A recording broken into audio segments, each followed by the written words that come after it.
Hello বন্ধুরা, এই প্রবাসে জীবনের প্রথম কারো বিয়ের দাওয়াতে আসছি। সো আজকে গায়ের হলুদের দিন, তাই সবাই অনেক এনজয় করতেছে। আপনারা দেখতে পারতেছেন যে কয়েকজন খুব নাচানাচি করতেছে। জামাই এখনো আসে নাই, আসলে এক এক করে সবাই হলুদ লাগাই দিবে আর খানা খাওয়াইবে। তাই সবাই একটু আনন্দ উল্লাসে গান বাজনা নিয়ে ব্যস্ত আছে। এখনই দেখতে পাবো যে আমরা জামাই চলে আসছে। এই তো দেখেন, জামাই ফাইনালি চলে আসলো। এখন জামাই বসে রয়েছে, এক এক করে খাওয়ানোর অপেক্ষায় আছে। প্রথম গেছে আমাদের মালিক চাচা এবং মাস্টার ভাই, যিনি আমাদের এখানের মাস্টার। তো আমরা বসের জন্য অনেক অপেক্ষায় ছিলাম, ফাইনালি বসও চলে আসছে।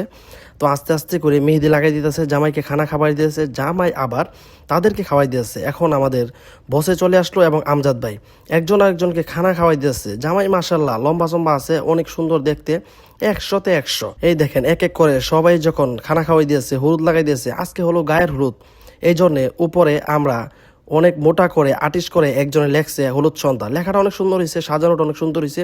এই প্রবাসের মাটিতে এক এক করে সবাই যখন আমরা আনন্দ উল্লাসে মেতে রয়েছি, তখন ফাঁক দিয়ে আমার চিরা লাইছে। তখন আমি গেছি গিয়ে একটু হলুদ মাখাই দিলাম, দিয়ে সাথে মোশারফ ভাই আসছে, ওকে হলুদ মাখাই দিয়েছে, জামাই একটু একটু করে খাওয়াই দিলাম।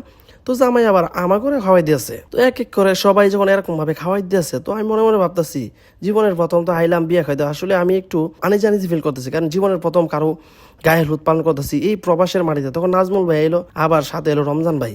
তো একজন একজনকে খাওয়াই দেওয়া যখন ফাইনালি শেষ হয়ে গেল, তখন আবার শেষ পর্যন্ত আইলো বেলাল ভাই এবং ইয়া। তো আরো অনেকে আইতাছে আস্তে আস্তে করে, আমরা আসলে সবাই ভিডিও দেখাইতে পারতেছি না, তাই ফাইনালি আমি সবাইকে একসাথে দেখাই দিলাম। তো এরা সবাই এক এক করে জামাই খাওয়াই দিব, জামাই আবার হ্যাঁ করে খাওয়াই দিব। তো খানা দানা শেষ করে আমরা আবার একটু রাতের বেলা একটু গান বাজনা করছে, ইয়া করছে। তো আমরা সকালবেলা আবার রান্না বান্না করতে হবে, তাই তাদেরকে শেষ করে লিছি। তো ফাইনালি আমরা সারাদিন অনেক কষ্ট রান্না বান্না কইরা এখন আমরা রান্না বান্না শেষ, এখন খানার পালা। জুম্মা নামাজ পড়ে সবাই ভাত বাড়াবাড়ি শুরু করছে, শসা মশলা দেওয়া শুরু করছে, কুক মুখ আছে, সবকিছু মিলাই রোস্ট এবং গরুর রোস্ট আর বাসমতি চালের ভাত। তো ফাইনালি এক এক করে একজনে ভাত দিয়েছে, আরেকজন রোজ দিয়েছে, আরেকজনে আপনার গরু গোস্ত দিয়েছে।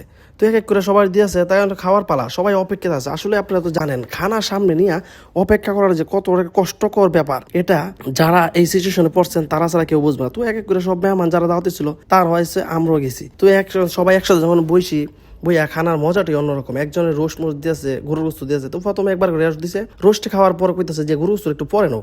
আমরা বললাম ঠিক আছে। তো শসা মশা একজনের দিয়েছে, সামিরা শসা দিয়েছে সবাই। আর এদের মাস্টার ভাই কেমন চাপটা মারে দেন, এমন ভাবে রোস্ট খাওয়া ভাই, ও সাবায়া বাপ ডাইতাছে রোস্টার, এই তো হারিস সর্বনাশ মুরগি জানে বাপরে বাপ ডাকতেছে, এমন ভাবে চাবাইতাছে, কেউই বাদ নাই। আমিও যে সামান চাবাইছিও ভাই, খাইতে খাইতে একবারে মনে করেন যে অবস্থা খারাপ হয়েছে। এই দেখেন কিভাবে রোস্টটা কামড় মারলো, বুঝছেন? এই রোস্টটা এত সুন্দর করে কামড় মারছে। এই দেখেন আবারও গরু গোস্ত দিল, এখন সবাই গরু গোস্ত খাইতেছে। তো জামাই মাশাল্লাহ অনেক টাকা খরচ করে আয়োজন করছে। তো আমরা আসলে গিফট কিছু দিতে পারে নাই, এটা নিজের কাছে খারাপ লাগতেছে, বুঝছেন? মানে কি আর কমু, প্রবাসী মানুষ আমরা আইসি, সবাই একসাথে খানা খাইতাম। তো জামাইয়ের জন্য সবাই দোয়া করবেন যে দাম্পত্য জীবন যেন সুখী হয়, আর যেন বেশি বেশি করে মেয়ের বাপ হইতে পারে।